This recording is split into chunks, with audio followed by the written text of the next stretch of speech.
Le cercle RH, notre débat quotidien pour parler des retraites, c'est le sujet dans l'actualité évidemment. Il a commencé pendant la campagne présidentielle et puis à peine le second tour terminé que déjà on reparle de cette réforme des retraites fixée à 65 ans dans un premier temps par le président Macron et le candidat à l'époque. Il hésite peut-être 64, 65. De quelle manière faut-il la faire cette réforme? Puis on va parler des seniors parce que le taux d'emploi reste encore assez faible. Il a progressé depuis 2003 mais le taux des seniors reste encore assez faible. Il y a le débat évidemment de l'emploi des jeunes et des seniors. On en parle avec des experts de ce sujet.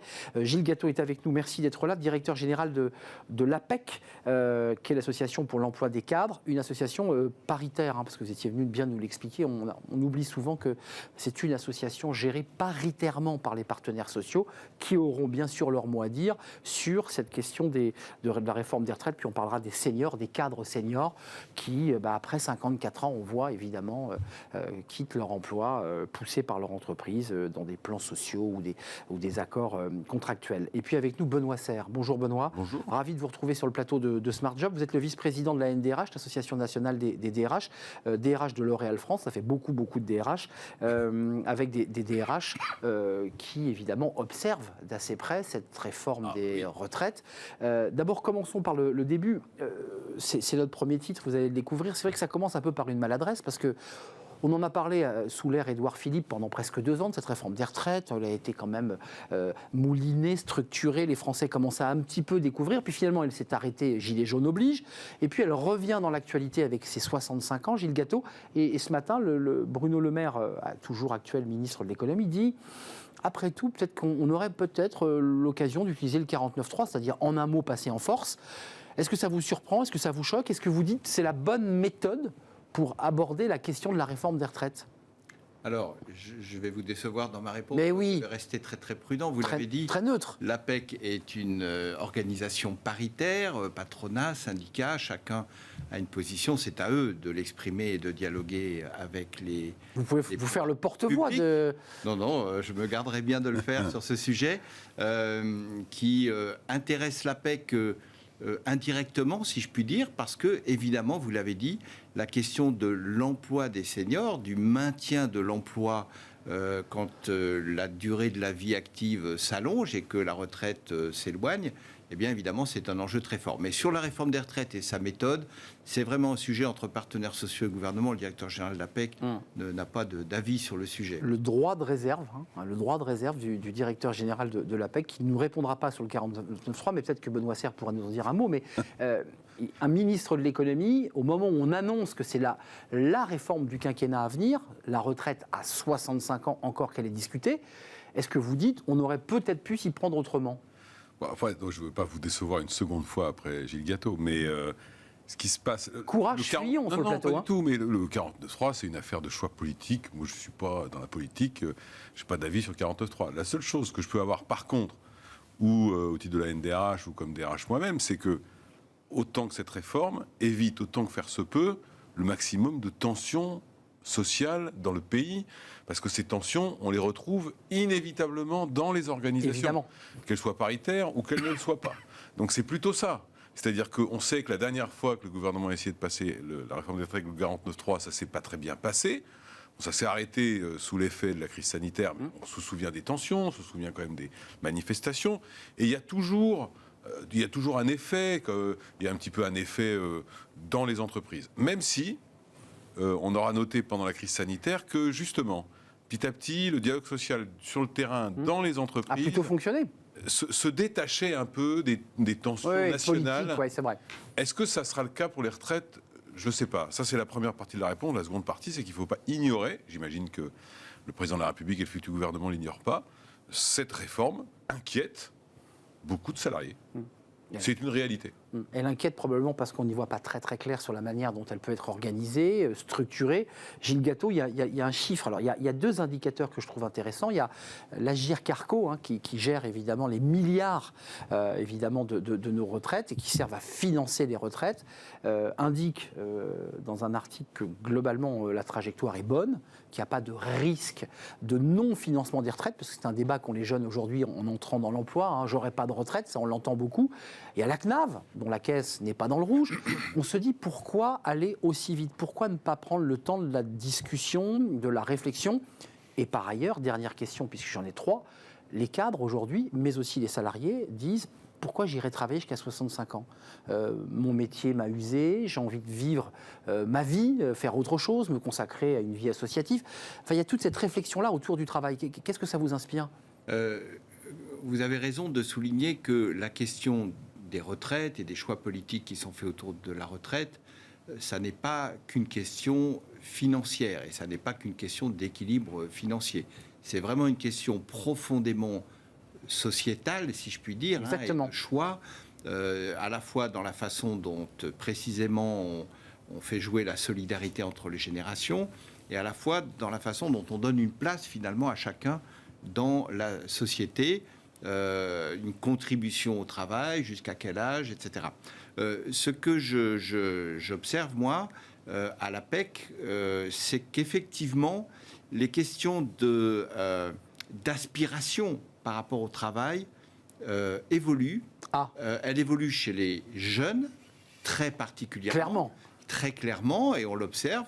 Mais dans le fond, même si c'est à un degré moindre, on peut aussi ressentir ces questionnements. Et la période de confinement, elle a frappé tout le monde. Et les cadres. Et les non-cadres, et les jeunes, et les plus... C'est-à-dire sur une prise de conscience de « j'ai pas que mon boulot dans la vie et mes 70 heures par semaine, j'ai aussi une famille, j'ai aussi une vie », et que cette remise en question, elle impacte ce débat sur les retraites. Oui, alors du côté des jeunes, évidemment, ça c'est lié à une grande confiance dans la capacité dans leur employabilité ou leur capacité à retrouver un emploi s'ils le quittent. Bien sûr. Et on voit une mobilité qui est plus forte. Chez les seniors, évidemment, ces aspirations, elles peuvent être freinées par des éléments de prudence. Me mettre sur le marché du travail à 55, 58, 60 ans, c'est prendre un risque. Ça, ils le disent très clairement, les cadres, mais je pense que, évidemment, chez les non-cadres, on a le même phénomène. Et donc, ne pensons pas que parce que les comportements sont un peu différents, les aspirations sont fondamentalement différentes. Je redis ce taux d'emploi pour les 54-65, c'est 56,3, mais il est de 80 juste avant. Le taux d'emploi est très bon jusqu'avant 54 ans. Juste, Benoît Serre, je sais que la NDRH a travaillé planche sur cette question, pourrait d'ailleurs même être un outil, j'irais presque technique pour le gouvernement qui planchera sur la prochaine réforme. Vous avez travaillé sur ces seniors. Qu'est-ce qui fait qu'une entreprise, puisque c'est de ça dont il est question, se sépare d'un senior? On m'a dit par ailleurs que certains seniors étaient plutôt contents qu'on se sépare d'elle. Mais en fait, de lui. Il n'y a pas une raison, il y a plein de raisons. D'ailleurs, on ne se sépare pas forcément d'un senior parce que c'est un senior. Alors, on peut s'en séparer pour des raisons de coût, on peut s'en séparer aussi parce que la personne exprime la volonté de le faire. Et vous savez que depuis les ordonnances de 2017, les fameuses ordonnances travail, il y a des dispositifs qui permettent de le faire en protégeant la personne. Par contre, la statistique que vous avez donnée, elle est intéressante. C'est que vous savez qu'en France, pour des raisons que j'ai toujours pas trouvées d'ailleurs, on a déterminé qu'on était senior à 45 ans, ce qui est une absurdité absolue. Or, le vrai sujet se pose à partir de 55. Donc, ce qu'on dit depuis le début, c'est plusieurs choses. La première, concentrer les politiques d'accompagnement des seniors dans l'emploi ou vers l'emploi, parce que les entreprises ont mieux appris à conserver les seniors. Par contre, elles n'ont pas encore bien appris à les embaucher. Donc ça, c'est le sujet qu'il faut traiter. Donc, concentrons les aides sur les 55 ans et plus, parce que c'est là que se situe le danger. Après, il y a d'autres choses. Il y a la question de la pénibilité, mais il n'y a pas que. Vous avez des gens qui vous disent « Moi, j'en peux plus, même si mon boulot n'était pas pénible, etc. » à 61, 62, 63... Parce que l'ambiance, parce que pression, parce que manager, parce que... Oui, il y a plein de raisons. Et puis, j'ai envie d'avoir une autre vie. Et ce que disait Gilles est très vrai. C'est-à-dire que les aspirations que les jeunes expriment, on les trouve ailleurs. Et puis après... L'effet Covid en particulier. Le risque, et c'est ça, nous, ce qu'on dit... il est impossible de traiter la réforme des retraites sans traiter le problème de l'emploi des seniors, qui est une des premières discriminations à l'embauche en France, quand même. Et la deuxième chose, c'est que nous disons, il faut absolument faire en sorte que, puisque les dispositifs des ordonnances de 2017 permettent dans les grandes entreprises souvent de mettre en place ce qu'on appelle des congés de fin de carrière, d'accompagner sans risque de dégradation de la retraite, pour attendre la retraite. Il faut absolument que l'État prenne le relais d'une manière ou d'une autre par le phénomène de la solidarité nationale pour les plus petites entreprises qui ne peuvent pas utiliser ces outils. Et par conséquent, vous avez une véritable inéquité de traitement. Après, le dernier point, c'est vrai que je ne crois pas, moi, que la la disruption technologique qui est souvent mise en avant pour expliquer ceci, cela, soit la principale raison, parce que par définition... Des cadres plus en adéquation avec Ça, je parle sous contrôle. Oui, c'est important de vous entendre là-dessus. Ouais. Plus les années passent, plus ils sont moins connectés. Cette disruption est vraie. Je suis d'accord. Donc je pense que c'est un faux argument. Ça l'était, c'est vrai, quelques années. C'est de moins en moins... le cadre senior avec son calepin pendant qu'un jeune est sur son téléphone, c'est... Et puis le dernier point, mais ça c'est la transformation du travail qui a été évoquée. Je pense qu'il faut se reposer la question du temps de travail. Comment on le calcule? Est-ce qu'on l'annualise? Est-ce que c'est plutôt des logiques annuelles ou est-ce que c'est toujours des logiques hebdomadaires? Et tout ça, c'est des éléments qui devraient rentrer dans le débat sur le calcul de combien de temps on travaille. Parce qu'évidemment, comme le dit Gilles, ce n'est pas qu'une affaire économique. Non, c'est une affaire sociétale. C'est un choix politique et social. Et presque philosophique d'ailleurs. Oui, je crois. Comment on regarde son travail. Juste quelques chiffres. Une entreprise sur 5, ça vient corroborer ce que vous dites, Benoît. Une entreprise sur 5 s'attache à attirer les seniors dans le cadre de sa politique de recrutement. Donc, ça va mieux puisque le chiffre de 2003... Vous avez vu que L'Oréal avait été leader dans la signature de l'engagement des 50 et plus. On a embarqué 50 entreprises. Donc c'est un engagement. Les entreprises doivent aussi prendre l'engagement de faire un effort. C'est une évidence. Et L'Oréal prend sa part et 45% des entreprises mettent en place des pratiques visant à maintenir l'emploi des seniors. Donc ça veut dire que, on comparait les chiffres de 2003, on était à 37% de taux d'emploi. Il faut quand même le préciser. Donc ça progresse et ça va mieux, mais on est encore loin du compte.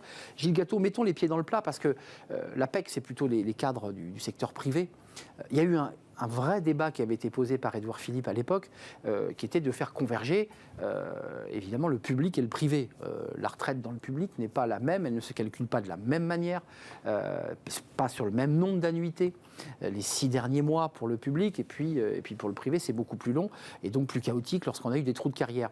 Cette question, elle est posée à l'APEC ou vous êtes principalement centré, focalisé sur les cadres du privé, auquel cas vous me dites, moi les cadres de la fonction publique territoriale, on les touche très peu.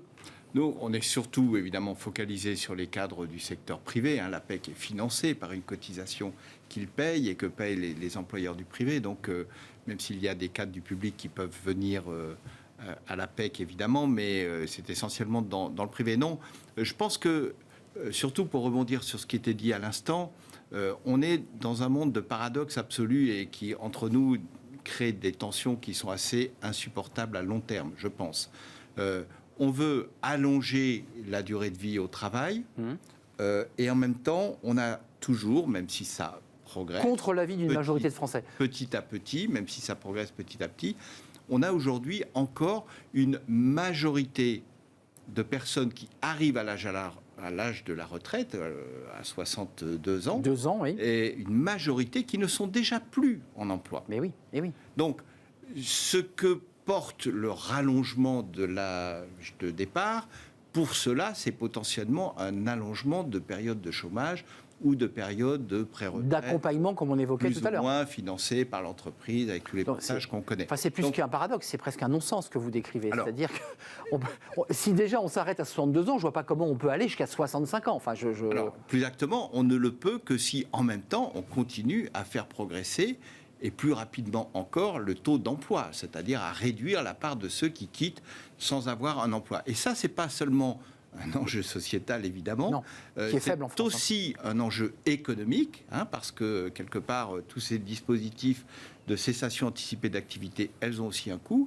Et je suis totalement d'accord avec ce que disait Benoît sur le fait que 45 ans, c'est intéressant de se poser des questions, mais à 45 ans, on est à la mi-carrière. Exactement. À mi-carrière. À 55 ans, on a encore un quart de sa vie professionnelle devant soi.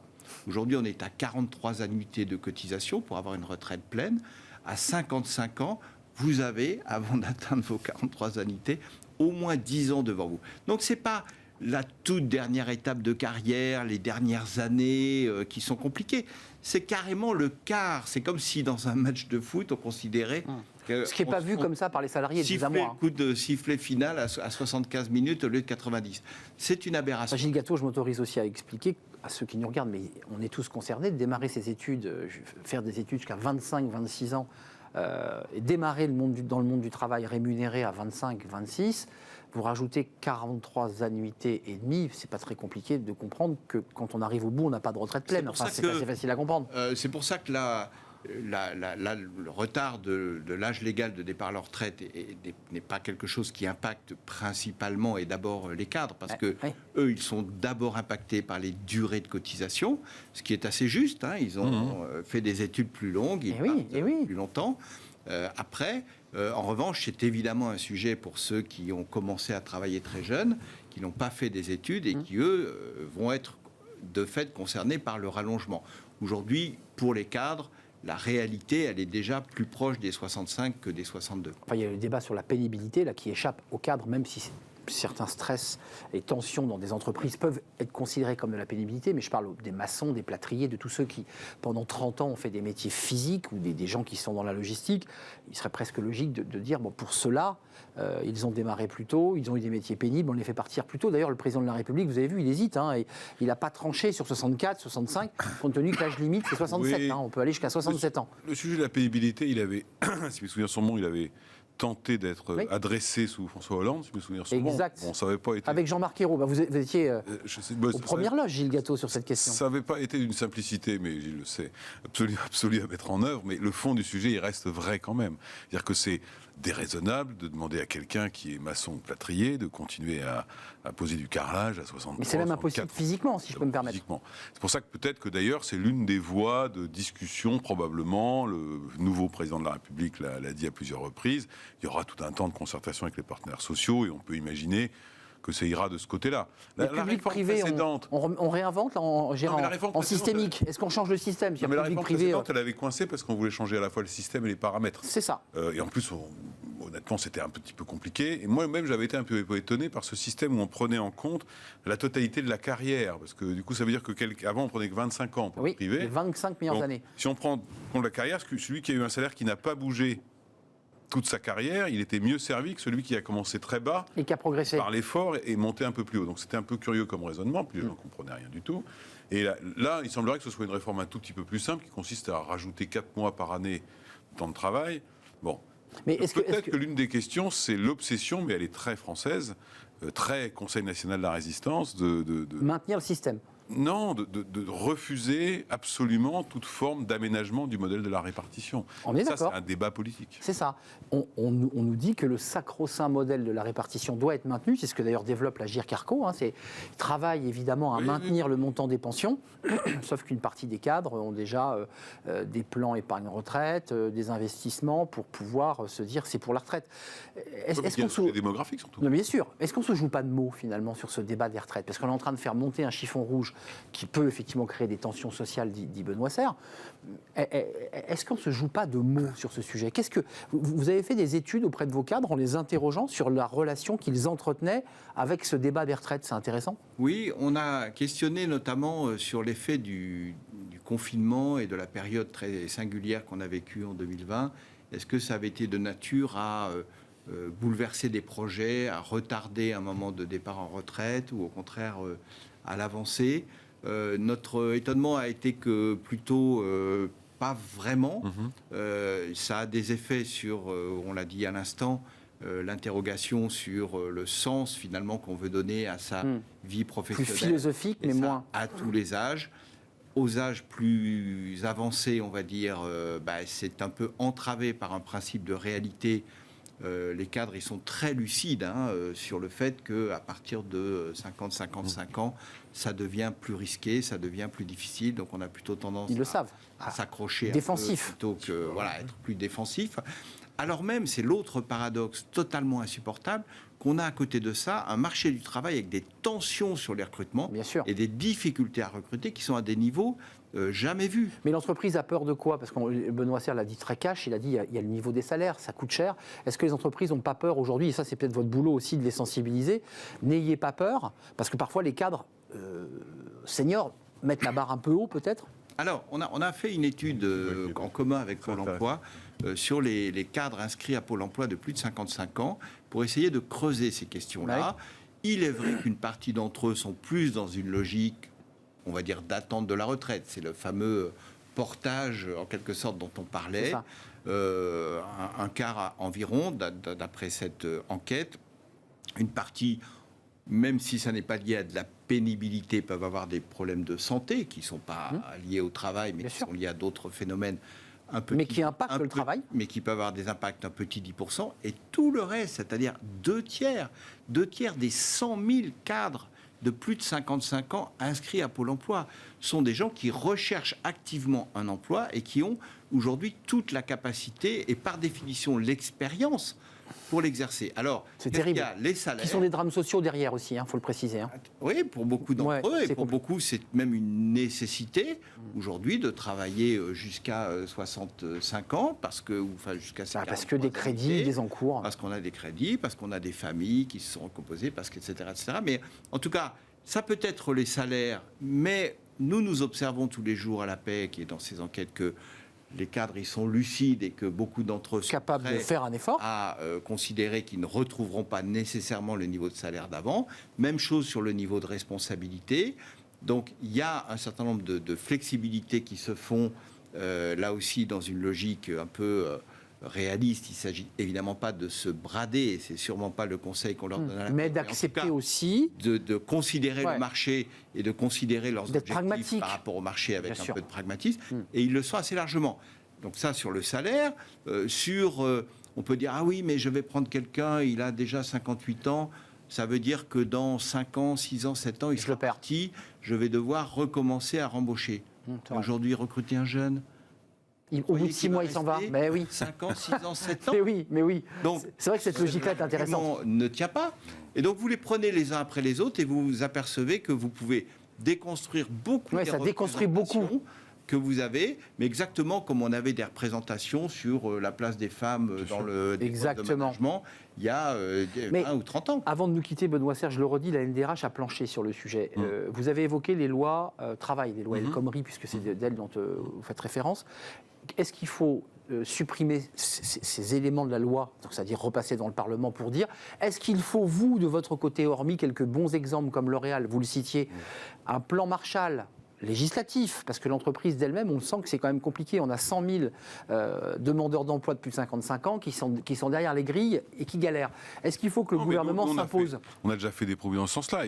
Le fameux plan Un jeune, une solution, il a marché. Donc il faut avoir une approche. Un senior, une solution. Un senior, une solution, je ne sais pas trop quoi. On avait proposé, par exemple, que pour le fameux CPF, l'abondement au-delà de 55 soit pas de 500, mais de 1000.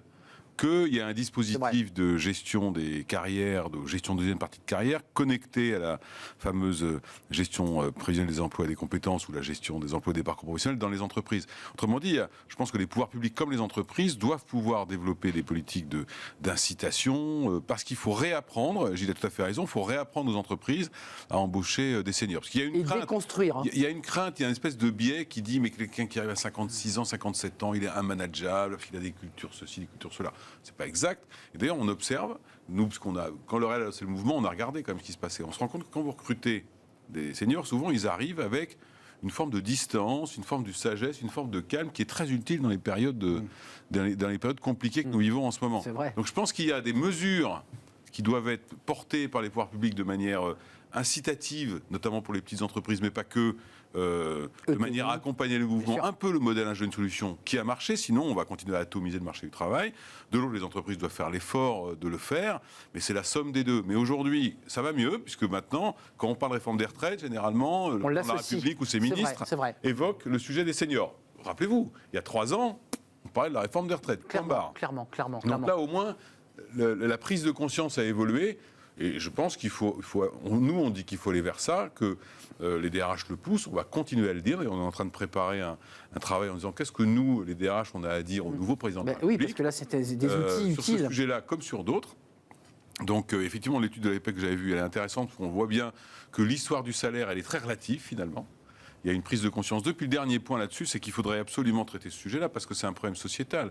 Quelqu'un qui perd son emploi à 57, 58 ou 59, il met en péril sa propre génération, bien souvent celle de ses propres parents, évidemment, parce qu'ils financent les et de ses enfants aux études parfois. Et de ses enfants parce qu'ils les aident. Donc c'est plus un problème sociétal et social qu'économique. C'est pas qu'une affaire des retraites, c'est une affaire de cohésion de la société. Merci à vous deux. Le débat est malheureusement terminé, mais vous reviendrez peut-être nous en parler. En tout cas, vous avez, à vos manières différentes, répondu à l'urgence ou pas de cette réforme, parce que sans le dire, voilà, vous avez pointé du doigt un certain nombre de paradoxes, donc il y a beaucoup de sujets qui vont devoir être réglés avant même d'évoquer le 49.3 lancé par Bruno Le Maire, peut-être maladroitement, en tout cas avant de lancer cette fameuse réforme des retraites jusqu'à 64-65 ans. Merci Gilles Gâteau, vous êtes le président de l'APEC, directeur général de l'APEC, absolument, parce que le président gère le conseil d'administration avec ses études passionnantes, notamment sur ces cadres dont vous nous parliez. Puis merci à Benoît Serre, vous êtes le vice-président de la NDRH, 5000 DRH, un peu plus de 5000 maintenant, parce qu'on reste toujours sur ce chiffre.